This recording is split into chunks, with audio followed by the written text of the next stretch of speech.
Assalamualaikum warahmatullahi wabarakatuh. Selamat pagi anak-anak.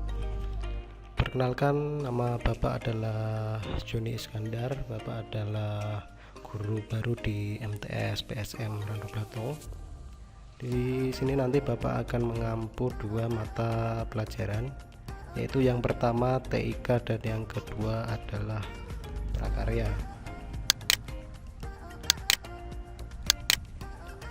Untuk pertemuan hari ini Bapak akan menjelaskan mata pelajaran prakarya. Sebelum kita mulai pembelajaran, alangkah baiknya kita berdoa terlebih dahulu. Berdoa mulai. Selesai. Oke. Pada pertemuan kali ini kita akan membahas tentang kerajinan bahan lunak ya. Kalian bisa buka LKS kalian halaman 3. Sebenarnya apa sih kerajinan bahan lunak itu? Kerajinan dari bahan lunak adalah kerajinan yang terbuat dari bahan-bahan yang mempunyai tekstur lunak, baik secara alami maupun buatan. Benda kerajinan termasuk dalam bagian karya seni rupa yang dibuat secara manual. Pada umumnya, kerajinan dari bahan lunak terbagi menjadi dua bagian, yaitu kerajinan bahan lunak alami dan kerajinan bahan lunak buatan. Masing-masing bahan ini memiliki keunggulan serta kelemahan masing-masing. Kerajinan dari bahan lunak merupakan produk kerajinan yang menggunakan bahan dasar yang bersifat lunak. Beberapa bahan lunak yang digunakan dalam pembuatan produk kerajinan terbagi menjadi dua, yaitu yang pertama adalah kerajinan bahan lunak alami. Kerajinan bahan lunak alami adalah bahan lunak yang diperoleh dari alam sekitar, dan cara pengolahannya juga secara alami, tidak dicampur maupun dikombinasi dengan bahan buatan. Contoh bahan lunak alami di sini ada tanah liat, serat alam, dan kulit. Ini adalah contoh tanah liat. Tanah liat ini terbentuk melalui proses pelapukan kerak bumi dan memiliki karakteristik sulit menyerap air. Mempunyai tekstur lengket bila basah dan kuat menyatu dengan tanah lain. Selain itu, tanah liat bila dalam keadaan kering, butirannya terpecah secara halus. Salah satu contoh kerajinan yang terbuat dari tanah liat adalah tembikar, gerabah, genteng, vas bunga, guci, dan lain sebagainya. Ini adalah contoh bahan dari tanah liat ketika belum diolah, dan ini adalah contoh ketika sudah diolah menjadi sebuah kerajinan. Kerajinan yang terbuat dari bahan tanah liat sering dikenal orang dengan kerajinan keramik. Kerajinan keramik adalah karya kerajinan yang menggunakan bahan baku dari tanah liat yang memiliki proses sedemikian rupa, yaitu dipijat, butsir, pilin, pembakaran, dan glasir, sehingga menghasilkan barang atau benda pakai dan benda hiasan yang indah. Contohnya gerabah, vas bunga, guci, dan piring. Kemudian yang kedua adalah serat alam. Ini adalah contoh serat alam dari sepet kelapa ya. Bahan serat alam bisa menghasilkan berbagai kerajinan tangan yang unik dan memiliki nilai tinggi. Bahan-bahan serat alam dapat menghasilkan kerajinan tangan yang beraneka ragam, misalnya tas, dompet, topi, alas meja, dan tempat lampu. Teknik pembuatan kerajinan dari serat alam ini sebagian besar dibuat dengan cara menganyam. Ini adalah contoh kerajinan dari serat alam. Di sini dimanfaatkan menjadi sebuah tas. Ini juga bisa dibuat menjadi dompet, tas, vas bunga, dan lain sebagainya. Kemudian yang ketiga adalah kerajinan bahan lunak dari kulit. Kerajinan kulit menggunakan bahan baku kulit yang sudah disamak lalu dibuat kerajinan seperti tas, sepatu, wayang, dompet, jaket kulit, serta aksesoris lainnya.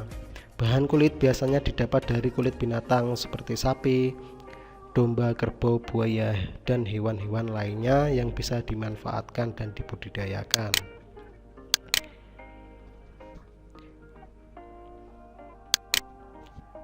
Kemudian yang kedua adalah bahan lunak buatan. Bahan lunak buatan merupakan bahan baku yang digunakan untuk karya kerajinan yang diolah agar menjadi lunak. Berbagai karya kerajinan dari bahan lunak bisa dibuat berdasarkan bahan yang digunakan. Contoh, bahan lunak buatan seperti bubur kertas, gips, lilin, fiberglass, sabun, dan lain sebagainya. Di sini ada beberapa contoh kerajinan dari bahan lunak buatan. Yang pertama adalah gips. Ini adalah contoh serbuk gips. Nah, nanti jika diolah dapat menjadi sebuah kerajinan. Gips merupakan bahan mineral yang lama larut dengan air bila sudah menjadi padat. Di dalam gips sendiri mengandung zat seperti hidrat kalsium sulfat dan juga mineral seperti karbonat, sulfat, nitrat, dan sulfat yang dapat terlepas sehingga proses pengerasan gips akan terasa panas. Untuk membuat kerajinan dari bahan gips, proses awalnya gips harus dicairkan dulu, lalu dituang ke dalam cetakan kerajinan yang dibuat.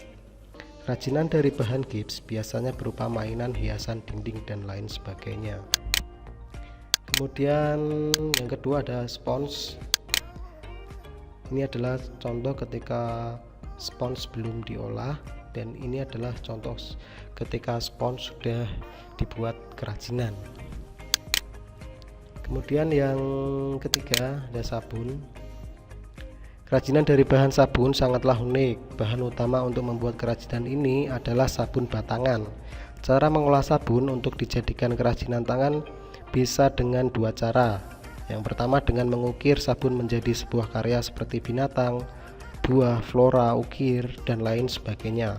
Sedangkan cara pengolahan yang kedua bisa menggunakan parut, yaitu sabun tersebut diparut sehingga menjadi sebuah bubuk. Kemudian bubuk tersebut dicampur dengan sedikit tepung sagu dan sedikit air. Dengan bubuk sabun tadi, kalian bisa membuat adonan dan membentuk adonan tersebut menjadi sebuah kerajinan. Ini adalah contoh sabun ketika sudah diolah menjadi sebuah kerajinan. Kemudian selanjutnya adalah karakteristik bahan lunak. Karakteristik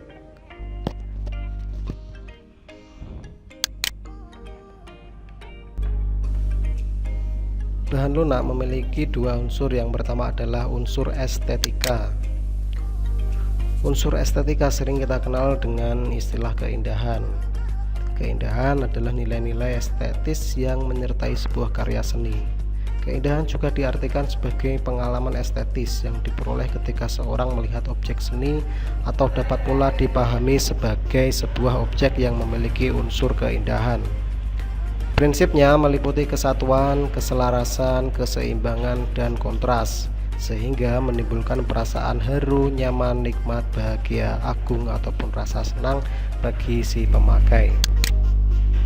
Kemudian yang kedua adalah unsur ergonomis. Unsur ergonomis ini terdiri dari beberapa hal. Yang pertama adalah keamanan. Sebuah produk harus bisa menjamin keamanan bagi si pemakai. Jadi tidak mungkin sebuah produk itu dibeli agar mencelakai si pemakai. Jadi setiap produk harus bisa menjamin keamanan bagi si pemakai tersebut. Kemudian yang kedua adalah unsur kenyamanan, dan yang ketiga adalah unsur keluasan. Unsur keluasan adalah produk apabila digunakan dapat memberikan kemudahan bagi si pemakai. Nah, demikian pembahasan materi dari Bapak. Kita lanjut pada pertemuan berikutnya. Untuk pertemuan kali ini belum ada tugas ya, karena ini masih awal-awal, masih saya ringankan. Untuk absensi kalian dapat menulis nama kalian, nama lengkap dan kelas di kolom komentar YouTube Bapak. Terima kasih, jaga kesehatan selalu, selamat belajar. Wassalamualaikum warahmatullahi wabarakatuh.